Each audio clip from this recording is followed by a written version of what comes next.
reading up, it was like there's seasonal depression. I was like, no wonder I get so sad when the sun's not out. Yeah, exactly. Yeah. Okay. Here we go. Okay.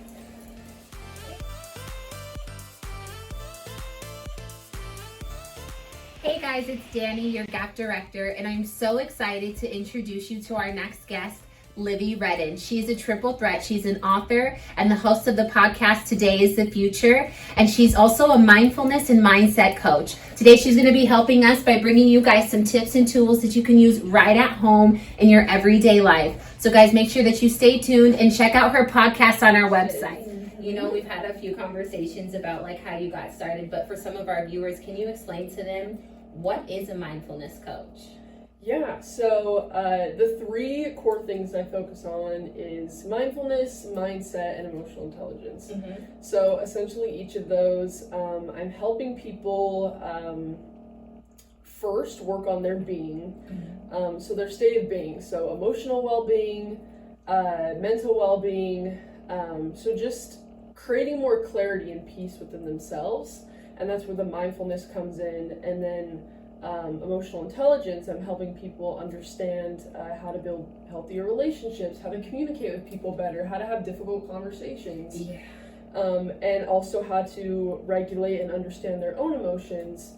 And then with mindset, I'm helping people with their life direction and goals, and understanding how to have a career that's aligned with who they are and build a life that's aligned with who they are. If you are someone that struggles with those things emotionally, it's not your fault.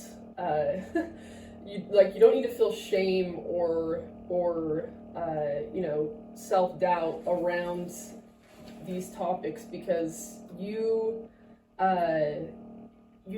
one told you. Like, how else would you know, or how else would you know that this trauma from your childhood is affecting you if no one ever tells you? Like, how are you to know? But I will say it is your responsibility to heal. As much as I would love for fault and responsibility to coincide, they don't, and it's so not fun. But I will say it is such a cool thing if you're looking for self-empowerment, healing, and starting to understand your mind. It's a very self-empowering feeling, but also knowing that you are not only healing yourself, you're healing generations that are going to come after you. Absolutely. And that, like, when you are in the work of healing yourself, you are in the work of healing hundreds of thousands, and that is very powerful.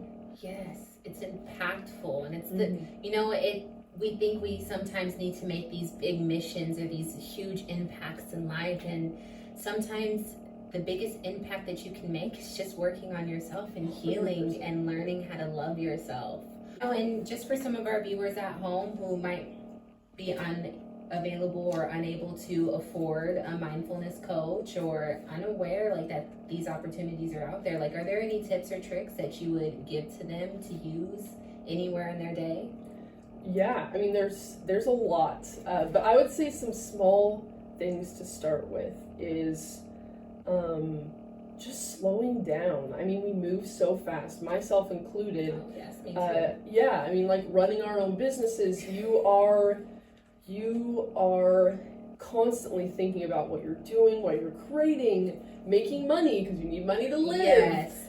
And your connections, your relationships, all of those things. Right, and so I would just say slowing down is such a powerful thing, and ways that you can incorporate slowing down and specifically stillness in your day-to-day is one, very simple things such as if you're driving and you're not in a hurry, don't speed. We all speed, and when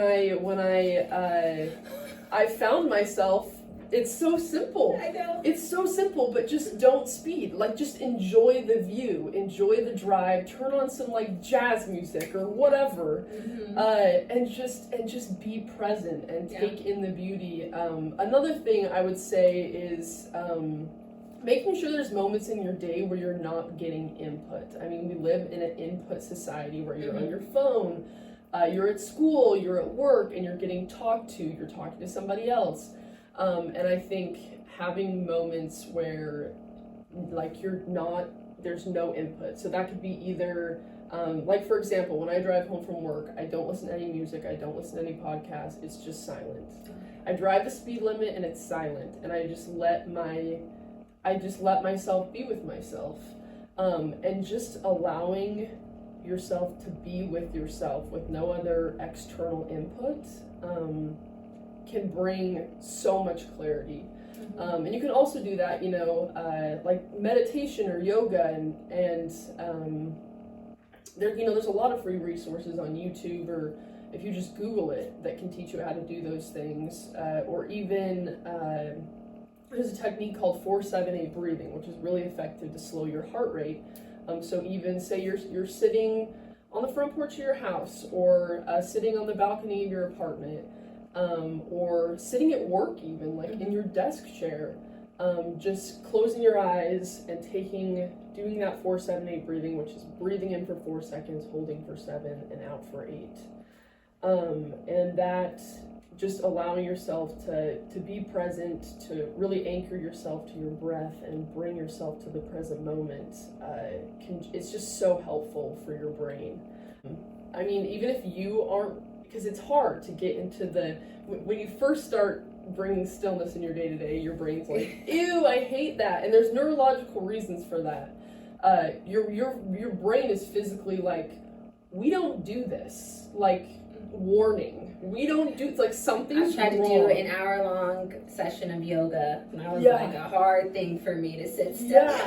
Yeah, I mean, it really is about consistency, because once you start doing it and telling your brain, hey, it's okay to be still, and this is going to help you, the more your brain's like, wait, I like this.